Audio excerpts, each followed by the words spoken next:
Fala pessoal, sejam bem-vindos a mais uma aula do nosso curso de Informática para o TJ. Já estamos quase no fim do nosso aulão completo. Hoje a gente vai falar sobre redes, internet e intranet.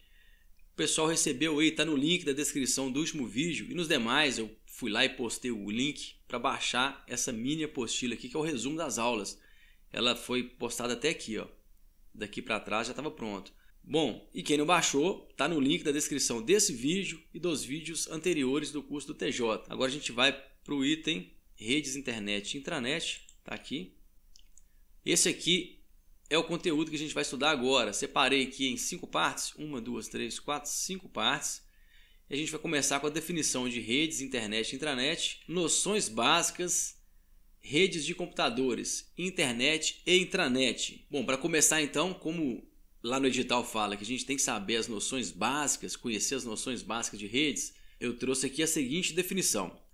Constitui-se da conexão física e lógica de dois ou mais computadores, com a possibilidade de compartilhamento de informações e serviços. Ou seja, para que seja construída uma rede, você tem que ter no mínimo 2 computadores conectados fisicamente. Eu vou mostrar aqui, ó, tem 2 máquinas, elas devem estar conectadas fisicamente e logicamente, ok? Aqui, ó, conexão física e conexão lógica. A física pode ser através de cabo ou antena. Se eu voltar aqui, ó, isso aqui representa a anteninha de um Wi-Fi, de forma que eles se comuniquem, né? Essa onda de Wi-Fi. E a conexão lógica, que a gente vai trabalhar um pouco adiante, que são os protocolos. Porque se um computador conectado com o outro, se não houver a parte lógica, não comunica, não é rede. E de forma que eles compartilhem dados e equipamentos, né? Está aqui compartilhando essa impressora e os dados desse computador pode ser visto nesse e vice-versa. Tem esse compartilhamento de dados. Nem tanto vice-versa assim, porque tem 2 modelos de rede que a gente vai ver um pouco adiante. Bom, pessoal, o que é a internet? O termo mais conhecido é esse primeiro aqui, é a rede mundial de computadores. Mas eu trouxe mais 2 termos, caso sua prova te cobre um conhecimento um pouco mais afinado. Eu posso te falar o seguinte: a rede de computadores, a internet, é uma rede de vários computadores, várias redes em uma, não é uma rede só. Essa definição aqui ela é mais completa. É um conjunto de redes. A gente vai ver um pouco também adiante a definição de rede local, rede metropolitana. Então, uma empresa aqui tem uma rede, na sua casa tem outra, ali tem outra e tal, e vai montando várias redes. O conjunto dessas redes forma a internet. E por fim, tem uma definição, não é minha essa definição aqui, eu peguei de um livro, que fala que a internet é a rede das redes, ou seja, é a rede formada por outras pequenas redes. Então esse termo aqui ele é bem básico. É a rede mundial de computadores, dá-se a ideia que é uma rede só, e não é, de forma alguma. E agora o que é a intranet? Lá no edital pergunta só sobre intranet e internet, não fala sobre extranet, então a gente não vai entrar nessa questão. A intranet eu trouxe uma definição aqui bem básica, mas eu vou melhorar essa definição na correção de uma questão da Consulplan mais adiante, justamente porque essa questão na época deu uma celeuma grande em relação a um quesito lá, que os alunos ficaram meio revoltados, na verdade, com os conceitos, porque a gente aprende que intranet é basicamente isso aqui, é uma rede de computadores privativa de uma instituição, utiliza os mesmos recursos de comunicação da internet. Isso aqui você marca, porque faz toda a diferença na hora da prova. A intranet, ela utiliza os mesmos recursos de comunicação da internet. A gente vai ver que recursos são esses. Ok? Essa definição então é bem básica, bem chuta, mas a gente vai melhorar um pouco essa definição, com uma questão, como eu disse. Quanto à classificação das principais redes por tamanho e área de cobertura, né? Eu separei 3 que são as mais recorrentes em concursos. São várias. A gente tem outras aqui menores e outras entre esse meio aqui, algumas definições mais específicas. Mas o concurso, pessoal, são noções de informática. Não é um concurso para o camarada que é analista de sistema, essas coisas. Não se preocupem. Você tem que dar uma passada, entender a dinâmica de questões, pegar essas maldades que a gente está mostrando aqui e ir com confiança para a prova. Concentra na prova de informática que você vai se dar bem. Não vai aprofundar em nada. Porém, você tem que conhecer essa teoria básica. Então vamos lá. Uma LAN, ou Local Area Network, é uma rede local. Uma rede de uma casa, como na sua casa com certeza deve ter um roteador, onde você distribui sinal para vários computadores. Se você quiser ali montar uma rede e fazer com que esses computadores compartilhem recursos como impressora e arquivos, aí sim você tem uma rede doméstica, fácil de configurar, sobretudo no Windows. No Linux é um pouquinho mais difícil, mas com um pouquinho de esforço você consegue também. Mas não é o caso, aqui é só você conhecer a teoria. Uma MAN, ou MAN, rede metropolitana, que essa sigla aqui é do inglês, né? Essas primeiras aqui, é uma rede metropolitana, aumenta um pouco a área de cobertura. Por exemplo, um campus de uma faculdade ou um município, um pequeno município. E a WAN é a rede de longa distância, ou seja, o planeta. Isso aqui é uma definição mais ampla, a rede do todo o universo. Aí eu te pergunto, então eu posso afirmar que o WAN é a internet? Não, não é. Já foi perguntado em prova, se você responder isso você está enganado. No curso completo de internet, onde a gente tem várias aulas, eu explico lá a história da internet, quando a internet surgiu, quando o www surgiu, quando o navegador surgiu, foram todos em épocas diferentes. Aí você consegue entender que a internet é uma coisa que surgiu lá atrás, a ARPANET e tudo mais. Aí você consegue entender melhor isso aqui. Mas por hora, como o nosso curso é mais rápido, basta você entender que a internet é uma coisa. A WAN é a rede de longa distância, ela não é a internet. Modelos de rede por funcionamento agora é por funcionamento. Como eu disse, são dois modelos, ponto a ponto e cliente-servidor. Ponto a ponto, geralmente, é a rede que você tem na sua casa. São homogêneas, possuem o mesmo nível hierárquico, preste atenção nisso aqui, mesmo nível hierárquico, recebem e fazem requisições na rede. O que quer dizer isso? Os dois computadores que estão ligados em rede, que a gente viu lá a definição inicial, que para ser considerado uma rede tem que ter no mínimo dois computadores, eles estão no mesmo nível, ninguém determina nada. Esse computador aqui pode acessar esse e vice-versa, e trocar informações, compartilhar dados e equipamentos. Agora o cliente-servidor já é um modelo que possui um servidor de um lado e estipula regras de acesso.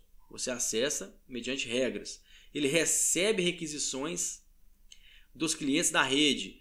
É quando você está na sua casa e entra no site, por exemplo, fabianoabreu.com, que é um site excelente na área de concurso público. Você clica lá e você vai requisitar para o servidor e vai retornar para você através de uma transferência de HTML. Tem um protocolo de transferência, o HTTP ou HTTPS, que é o protocolo seguro de transferência, e você vai receber no seu computador. Então você é o cliente e o servidor que está te fornecendo essas informações lá, como eu falei, é o servidor. Então são esses dois. Preste atenção nesse detalhe, então, ponto a ponto e cliente-servidor. A gente vai fazer uma questão para testar esse tipo de conhecimento e é uma teoria básica que geralmente os concursos têm cobrado bastante. Bom, vamos quebrar o gelo aqui, já vamos testar um pouquinho nosso conhecimento. Essa questão da Consulplan que eu disse, ela vai complementar um pouquinho a definição de intranet. São características de uma tá aqui, net. O que é o intranet? São características, então, exceto. A gente vai achar uma aqui que não tem nada a ver com a intranet. Letra A. Arquivos, compartilhamento de arquivos.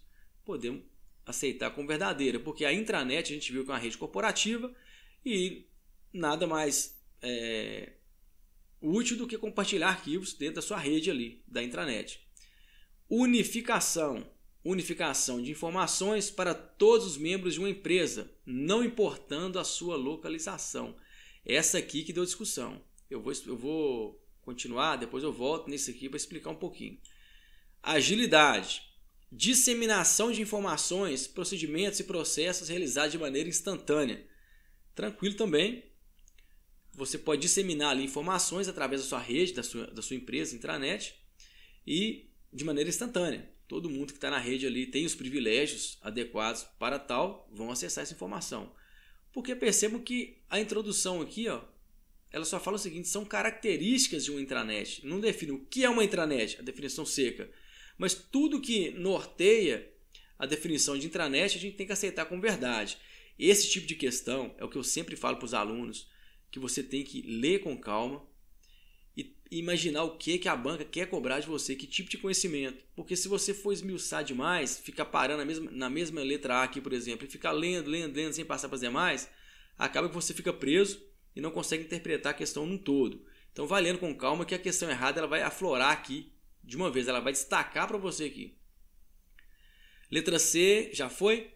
Letra D, conhecimento. Permite o compartilhamento de conhecimento. Isso aqui, na verdade, está até redundante com a letra A, porque compartilhar conhecimento, se eu pego o conhecimento que eu estou passando para vocês, por exemplo, eu crio um arquivo, faço uma apostila, compartilho na rede, é a mesma coisa que eu estou falando na A. Então, se a A é verdadeira, essa aqui também tem que ser verdadeira. Está falando a mesma coisa, porém, com termos diferentes. Então, sobrou a letra E. Essa aqui está certa também, vou voltar nela aqui, mas a letra E. Compatibilidade de software. Os sistemas operacionais e aplicativos de navegação devem ser os mesmos entre todos os computadores de uma internet para garantia de comunicação. Isso não tem nada a ver, está errado. Por quê? A gente vai ver no próximo slide, a gente vai falar sobre protocolos de comunicação. O que determina a comunicação numa rede é o protocolo, ele que regula tudo. Então, se o seu computador ele é Windows, o outro é Linux, o outro é iOS, ele vai comunicar, vai se falar tranquilamente, porque eles falam uma linguagem comum, que é o protocolo de comunicação. No caso aqui da nossa aula, é o TCP/IP, que eu vou dar mais ênfase. Separei 3 slides para falar sobre ele. Faça a importância desse protocolo nas provas. Então, a questão errada está essa aqui. E a questão que eu disse que cabe uma discussãozinha aqui é a questão de unificação, porque não importando a sua localização. Porque tem autores que trazem que intranet é local. Então, quando fala que não importa a localização, o cara imagina, eu estou com um computador aqui no Brasil e a empresa é multinacional, tem um computador lá na China. Isso não pode ser uma intranet. Pode sim. A intranet, na verdade, o local a que se define é da corporação, porque ela usa a mesma estrutura da internet. Na verdade, ela usa a internet para funcionar. O protocolo é o mesmo, porém ela é restrita através de recursos que são até baratos, fáceis de implementar, onde você pode conversar dentro da mesma empresa no mundo inteiro, utilizando o próprio recurso da internet. Então a errada realmente é essa, indiferente de sistema operacional, de tecnologia, o que determina a comunicação é o protocolo que a gente vai falar agora. Os protocolos são regras de comunicação que possibilitam o diálogo na rede de computadores. Ou seja, essa conversa ela flui naturalmente porque é uma linguagem comum para todo mundo. Pode estar lá na China, teclado chinês, o que for.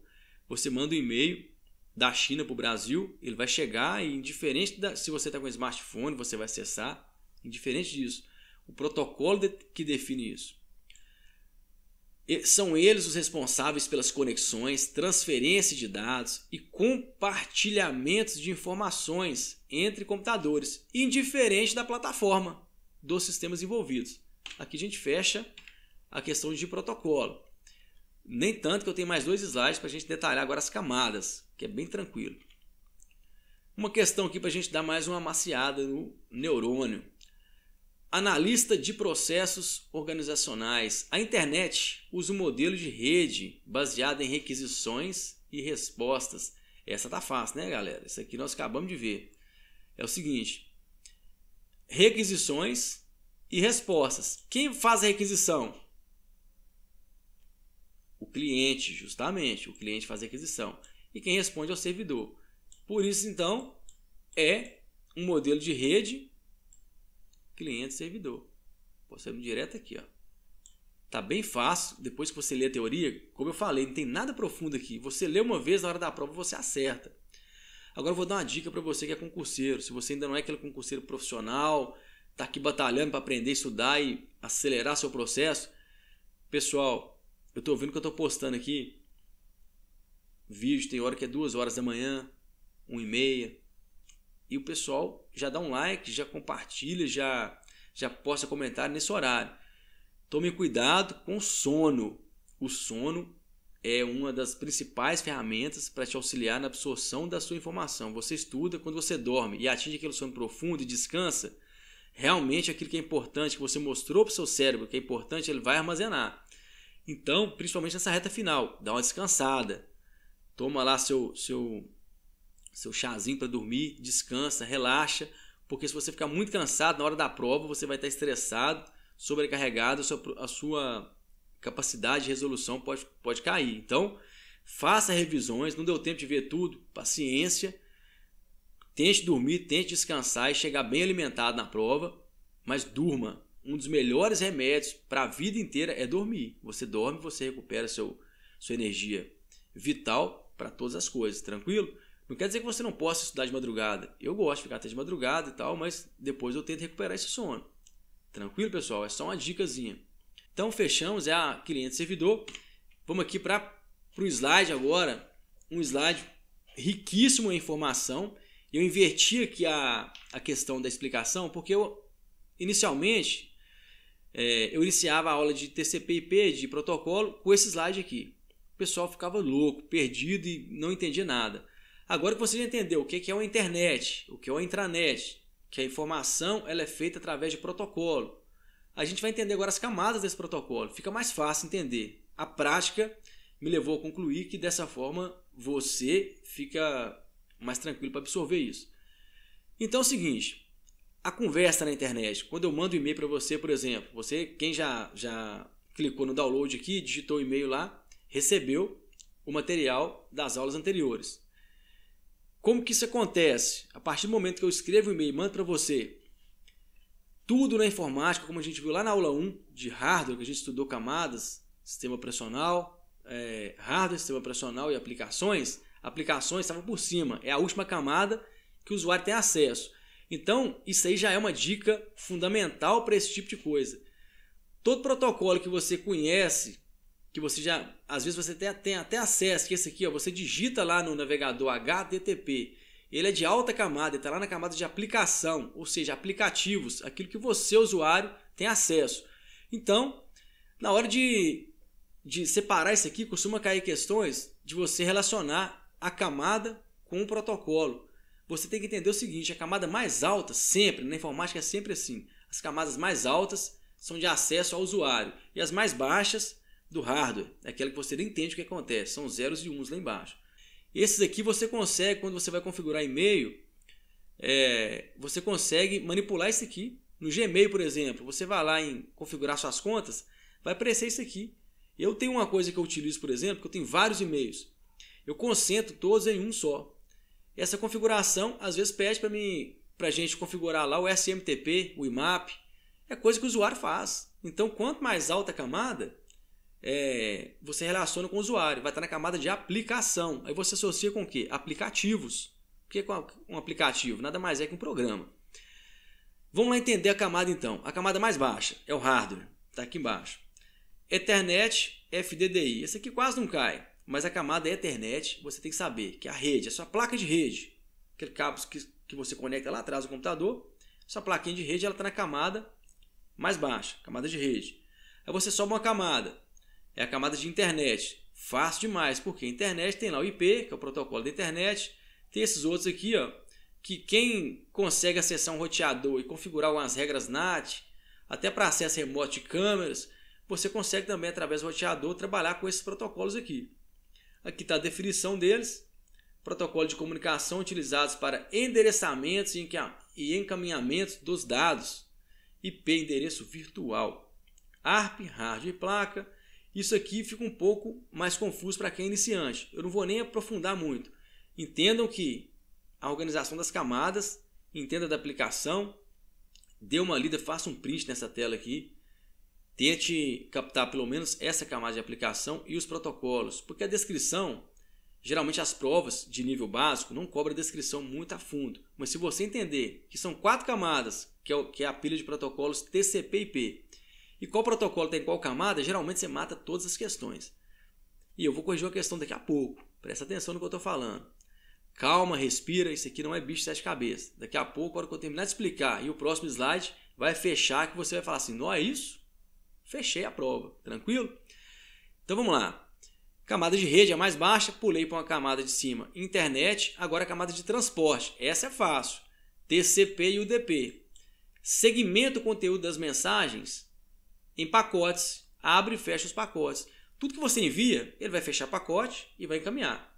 na rede. Às vezes dá uma quebra de pacote ali para algum conflito, a mensagem chega corrompida e tudo mais. Esses dois protocolos aqui é que fazem isso.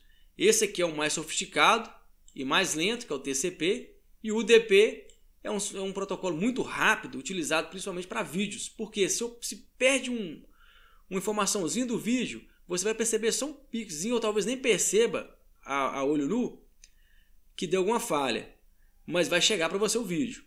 Aí dá uma tremedinha lá, às vezes você consegue perceber ou não, aí é o UDP trabalhando, esse protocolo aqui, ó. Agora, o TCP, ele é mais lento, mas ele trabalha com informação mais precisa. Por exemplo, um texto. Se eu mandar para você um texto e você chegar corrompido, 3, 4, 5 letras que sumir no meio do texto já vai fazer toda a diferença, vai avacalhar o negócio todo. Agora, num vídeo, não faz tanta diferença assim. Por isso tem esses dois protocolos. Um é para agilidade, para o negócio fluir rapidamente, e o outro é para ter qualidade. O que tem muita qualidade, porque ele trabalha muito, analisa uma série de coisas, orientado à comunicação e tudo mais, ele é mais lento, mas muito mais preciso. É o TCP. Inclusive, ele é tão importante que ele dá nome a toda a camada. E o UDP é um mais rápido, porém ele faz um serviço mais sem muito cálculo. Então ele segmenta os conteúdos das mensagens em pacotes, abre e fecha pacote. E a última camada de aplicação tem os protocolos, por exemplo, HTTP, HTTPS e esses três aqui que eu vou falar um pouquinho na aula de e-mails. Na próxima aula eu vou trabalhar esses protocolos aqui porque eles são bem cobrados em concurso.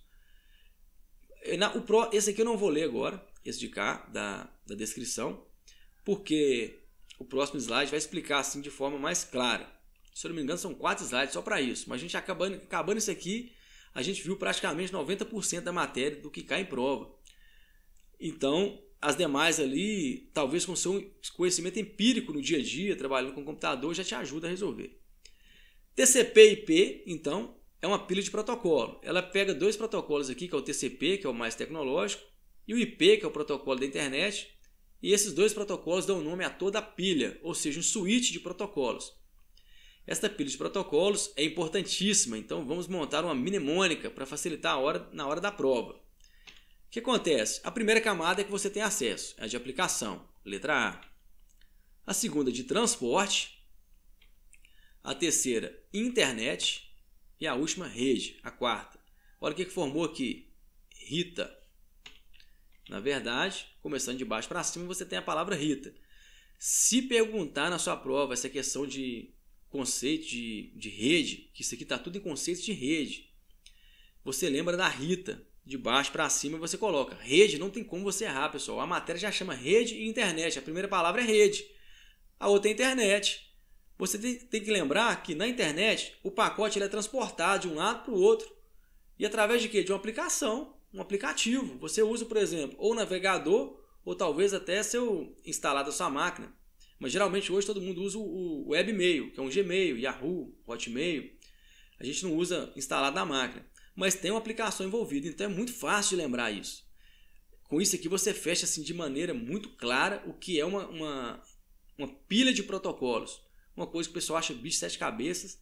Eu acredito que dessa forma você não vai errar nunca mais. Fechando com o 10 agora, entendendo a prática. Vou mandar um e-mail para você agora. Como que a coisa acontece? Primeiro, recebimento das informações passadas pelo usuário. Aplicação é você escrevendo e-mail. Você está lá escrevendo e-mail aqui na camada de aplicação. Abre o seu Gmail lá e tal, está escrevendo. Isso aqui é o escrevendo, tá, pessoal? Segundo, segmentação em pacotes para o formato de rede, transporte. Ele vai segmentar isso aqui, vai montar os pacotinhos para encaminhar. Terceiro, endereçamento com rota e número de protocolo de remetente e destinatário. Por quê? Se eu vou encaminhar um e-mail para você, eu tenho que ter o protocolo de saída e o protocolo de chegada lá. É como se eu estivesse mandando uma carta. Eu tenho que colocar de um lado o meu nome, do outro lado o seu, meu endereço o seu, para que esse pacote chegue na sua casa. É muito parecido com o correio mesmo, que vai ter até concurso daqui uns dias. 4. Envio pelos dispositivos físicos do sistema, rede, aí a camada mais baixa. Ou seja, começou lá em cima você escrevendo e-mail, empacotou direitinho, colocou o número da etiqueta, a camada de rede mandou o e-mail embora. Dessa forma é que funciona. Simples assim. Esse protocolo, ou considerado também um serviço, permite a associação de nomes amigáveis, nome de domínio, aos endereços IP dos computadores, permitindo localizá-los por seus nomes ao invés de endereço IP. Vou citar um exemplo então do meu site, fabianoabreu.com. Se eu te passar o e-mail do meu site, eu vou te passar uma série de números. Um número gigantesco, você não vai saber que número que é esse. Você não vai lembrar, mas se eu te falar assim, é fabianoabreu.com, aí você vai lembrar facilmente. É para isso que inventaram, porque o próprio número, se você digitar o número, você acessa o site normalmente. Então o que acontece? Quando eu vou mandar para você uma informação, eu estou aqui no meu computador, no meu servidorzinho aqui, na verdade não servidor, né? Estou aqui como cliente, na minha máquina. Essa ficou meio torta, mas aí eu vou colocar a culpa no horário. Quando eu mando isso aqui para você, você está aqui do outro lado com o seu computador ou seu tablet para receber. Você não recebe direto. Geralmente tem, pessoal, tem uma estrutura muito maior por trás disso. Eu estou passando aqui o básico para a nossa prova. Porque depois eu vou falar assim, não, o cara deu uma aula de rede ali, falou que para mandar um e-mail são só 3 coisas envolvidas. Tem 1 milhão de coisas envolvidas nisso aqui. A gente vê isso lá na engenharia de redes, que assim é bem complexo. Mas para a nossa prova, você tem que entender o seguinte. Quando eu digito lá, tem um servidor DNS que ele vai ter o nome, por exemplo, Fabiano Abreu, e vai ter o meu protocolo aqui. Não vou desenhar tudo aqui e tal, não vou escrever tudo não, tem o meu protocolo aqui. O que acontece? Quando eu digito o nome, ele vai vir aqui e vai falar assim, quem é Fabiano Abreu? Ah, Fabiano Abreu é esse aqui. Ah, localizei. Pronto, localizou? Manda para cá. Ele trabalha no intermediário aqui, como eu falei, tem mais coisa envolvida nisso aí. Mas para você entender o seguinte, ele só traduz esse nome para um número, ele fica armazenando lá todos os números e os nomes, justamente para facilitar a conversa. Tem uma questão que a gente vai resolver sobre isso, vai ficar mais fácil de explicar. Vamos passar para frente. Reconhecimento e digitação de endereços, a URL. Sítios, sites, caminhos e páginas. Confunde pra caramba se você não entende como funciona. Como que eu reconheço um domínio completo, na verdade uma URL completa? Não confunda domínio com URL. O domínio é menor, ele está dentro da URL que é completo. O URL é um localizador padrão, de recurso padrão, uniforme. Uniform Research Locator. É um localizador de uma fonte padrão, ou seja, é o endereço completo para eu localizar esse servidor, essa máquina. Traduzindo para o português, então, localizador padrão de recursos, trata-se de um endereço de um recurso, como uma página, um DVR, como eu sempre gosto de mencionar. DVR é aquele aparelhinho que grava as câmeras da casa e a gente acessa ele remotamente também. Ele tem um endereço, ele tem um IP para ser acessado. Então, ele é disponível em uma rede, seja internet ou mesmo de uma rede corporativa, como a intranet. Então, a URL é o endereço completo para localizar esses recursos. URL versus domínio, não confunda, eu vou explicar aqui. A URL constitui o caminho padrão e completo para se acessar o domínio, incluindo o protocolo. Exemplo, HTTP. Os separadores têm aqui o //, por exemplo, http://fabianoabreu.com. Aí você vai falar assim, uai, mas eu digito lá fabianoabreu.com, nem www eu coloco, eu acesso o site. Verdade, mas é porque o sistema é inteligente, ele vai completar para você. Isso eu provo agora, quer ver? Vou utilizar aqui o Firefox, está aqui, ó, fabianoabreu.com. Ah, mas cadê o restante aqui? Vou abrir aqui o bloco de notas e vou mostrar para você que o bloco de notas nos ajuda a mostrar o que está aqui por trás. Vou dar um Ctrl C e vou copiar aqui no bloco de notas. Ctrl V, olha lá. http://fabianoabreu.com/. Por trás aqui está escrito, porém ele suprimiu. Mas se eu digitar ele completo, ele vai acessar também. Se eu souber o número do IP, eu acesso também. Aí vai direto. Então, quando eu digito esse nome aqui, ele vai lá no servidor DNS, converte, localiza o meu servidor e você vai acessar meu site, que está lá, no caso, no HostGator, hospedado lá, que é meu servidor. Vamos lá então entender isso aqui? Bacaninha, né? Tem o protocolo, 2 pontos, //, a máquina, às vezes a porta, ela não aparece, mas às vezes aparece. Tem porta que é padrão, ela fica suprimida aqui, mas se for um endereço específico, você tem que digitar até a porta. Vou voltar no exemplo dos DVRs, do acesso remoto. Os DVRs mais antigos, a gente tinha que definir qual porta que estaria o acesso e colocar o endereço completinho, inclusive a porta ali. É só para você saber que existe. O caminho e o nome da página, ou seja, do recurso. Quando você acessa, por exemplo, esse artigo aqui, ó, curso Excel grátis, foco em concursos públicos, vai mudar aqui, ó, tá o caminho completo e o nome do artigo. Esse artigo aqui é a página, é o recurso inteiro. Se eu copiar isso aqui no bloco de notas, vai aparecer lá o http, o nome do domínio, / o endereço da página que você está enxergando aqui. Ó. É o curso de Excel completo e tal. Ele está em andamento. É um projeto que eu estou fazendo paralelo a esse TJMG. Estou gravando as aulas e montando um curso aqui completo e grátis de Excel. Se você quiser aprofundar o conhecimento, é só acessar. Aqui está em breve, porque eu não estou conseguindo alimentar no site, mas já estou na aula 23, se eu não me engano, aqui no canal do YouTube. No site eu estou escrevendo os artigos e postando ainda. HTTP, HTTPS e FTP. Separei esses três também porque geralmente são cobrados. HTTP é o protocolo de transferência de hipertexto, páginas. É um protocolo de comunicação pertencente à camada de aplicação. Que camada é essa? Aquela camada lá em cima, mais alta. Utilizado para troca ou transferência de hipertexto. Não vou entrar muito nessa seara também porque vai aprofundar demais a aula. Mas é a transferência de hipertexto.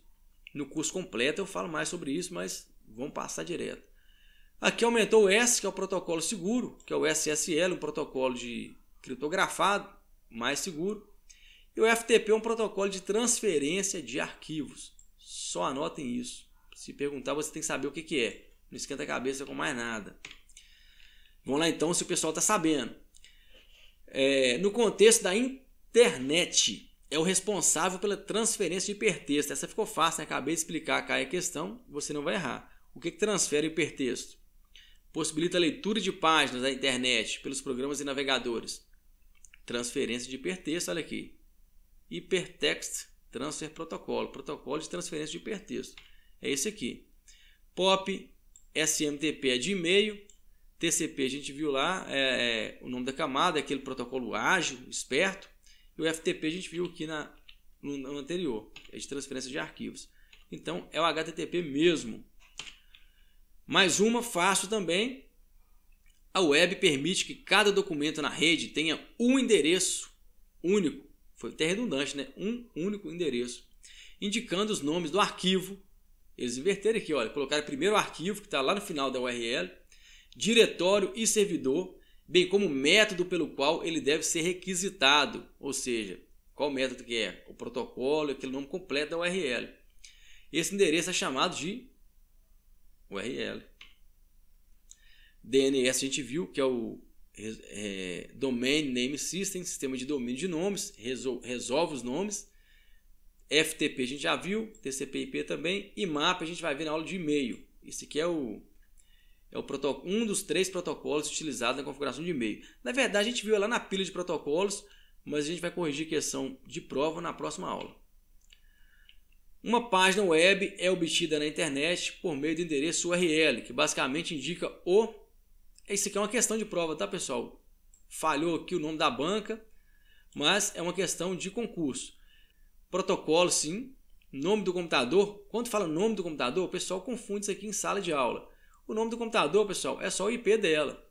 Então, é isso mesmo. O computador hospedeiro, ou seja, está hospedando esse material que você vai acessar. O caminho e o nome da página. Então, esse aqui está mais certo, ele está mais na sequência. Protocolo, nome do computador, hospedeiro, o caminho e nome da página. O caminho certinho da página e o nome dela lá no final. A questão de cara está certa a primeira. O restante aqui é para confundir. Mais uma questão.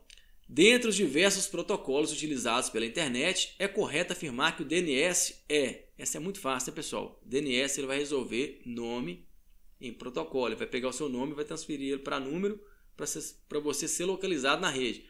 Protocolo de roteamento dinâmico que permite intercâmbio? Não. Protocolo padrão? Esse aqui é interessantíssimo. Não vou explicá-lo agora porque ele é um pouco mais avançado, mas esse protocolo ele é interessantíssimo. Mas não é ele. Ele não é DNS. Protocolo padrão para alocar e manipular endereço IP dinamicamente. Esse aqui também é outro protocolo interessante. Bacaninho, mas não é ele. Um sistema que associa o endereço digitado no browser com o IP da máquina que hospeda esse site. Aí, fica fácil, né? Depois que a gente vê a teoria. Protocolo de transferência de arquivo entre cliente e servidor. Todos os protocolos aqui são existentes, são válidos, porém o DNS é só esse aqui. Esse tipo de questão eu gosto, porque cobra conhecimento de verdade. Não tem nada inventando aqui coisa ridícula. Todas as assertivas são válidas, coisas que realmente existem. mas você tem que saber qual que é a certa, qual que se aplica ao enunciado. Não tem muita invenção. Gosto desse tipo de questão. Bom, essa aqui é do e-mail, é para a próxima aula. Vou voltar aqui agora na ementa. A gente já viu noções básicas. Web, navegadores, Mozilla, Firefox, janelas e abas, limpar dados de navegação, histórico, cookies, cache, plugins. Separei uma parte aqui disso aqui, ó, mais embaixo. Ela está aqui, ó. Vou falar essa aula, eu vou ministrar ela aqui. É o seguinte: vai falar sobre o web, navegadores e o Mozilla Firefox. Pessoal, a banca já lançou aqui Mozilla Firefox, janelas, abas, limpar dados de navegação, históricos, cookies, cache, plugins ou plugins, como a gente costuma falar. Então a gente vai estudar só Firefox. Qual que é a principal tecla de atalho aqui quando ele fala de limpar dados de navegação? Histórico, cookies e tudo mais aqui, ó. Tudo isso aqui a gente mata com isso aqui, ó. Ctrl Shift Del, limpa dados recentes. Vai abrir essa janela aqui, você pode escolher entre histórico, campos memorizados. Você marca o que você quer limpar. Isso é muito cobrado em prova. Então memorizem essa questão, essa tecla de atalho aqui. As demais eu coloquei aqui, não vou explicar agora, porque não está cobrando. Eu coloquei algumas aqui para a gente conhecer, mas eu não vou explicar isso aqui agora na aula não. Basicamente você tem que saber essa aqui, Ctrl Shift Del. Se você quiser, tiver com tempo e quiser testar essas demais aqui, separei, são muitas teclas de atalho, são inúmeras, mas separei que as principais. Essa aqui também é interessante, Ctrl Shift H, que é o histórico. Então Ctrl Shift H vai aparecer o histórico lá da sua navegação. Ctrl P a gente já sabe que é impressão.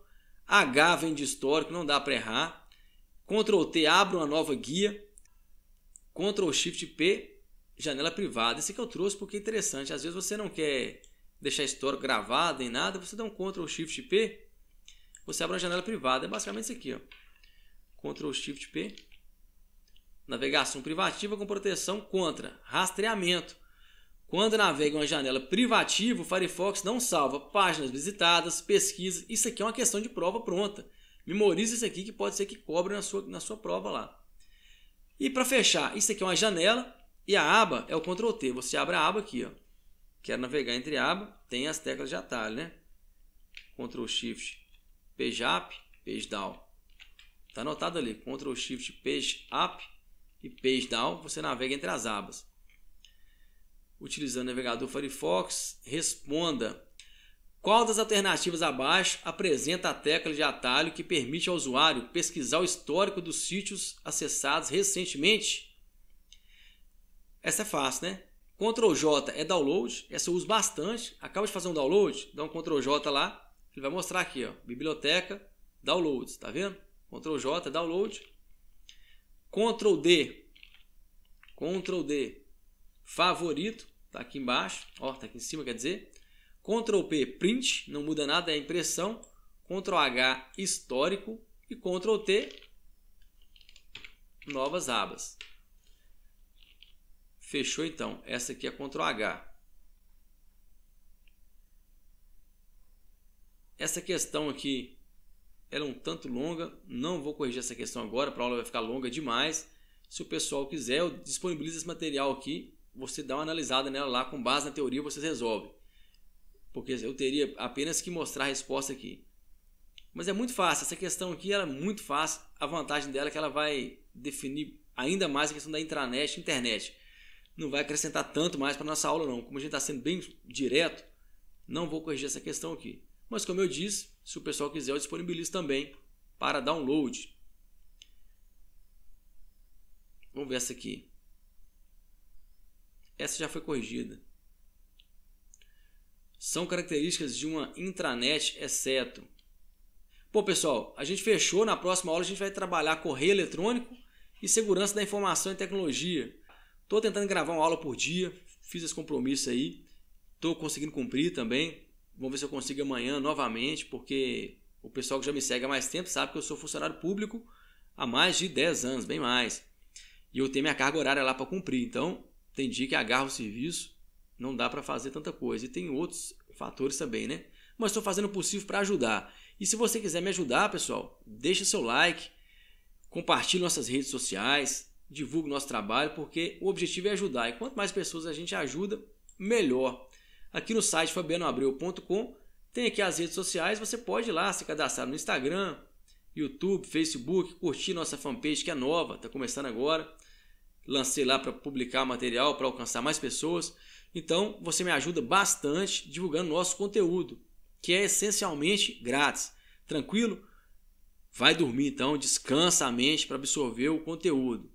Na próxima aula a gente está aí firme novamente. Um forte abraço e até lá!